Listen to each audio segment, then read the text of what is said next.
Morning guys, eto na naman, nagbabalik ang taong bundok. Magpapapawis tayo ngayon guys. Ang kaso, kailangan seryoso na. Kasi malakas ang kalaban natin guys. Twice to beat advantage sila. Kailangan guys, palunin namin sila na dito para may duurday pa. May isang laro pa. Kaya kailangan pagsikapan manalo guys para may isang laro pa. Yun, papawis lang. Seryoso, takbo, pagpagod, lakad lang, ganun lang. Buti, swerte yung mga tira namin ngayon guys. So, halos lahat ng tira namin pumapasok. Ba't lahat ng mga kasamahan ko? Ayun, na-injury pa yung kasama namin isa, oh. Ayun, sa gilid.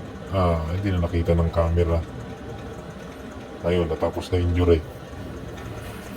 Nakadaganan siya ng siko guys sa pagbaba ng isang player. Kaya, yun, buti masipag yung mga kasama ko. Nagkakaedad na kasi guys naging legit na sa susunod, kaya wala nang hininga. Kapos na sa hangin.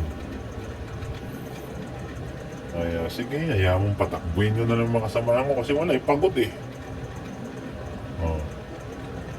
Pag hindi kaya, papalit. Ganoon. Yan. Malapit na guys. Buti, nakachachamba. Sinuswerte yung mga kasama ko. Ano sila na lang lahat naka-score dyan guys. Ito lang yung shoot ko ng bandang huli. Yun. Yan guys, 55-59 naman. Okay, panalo. See you sa susunod.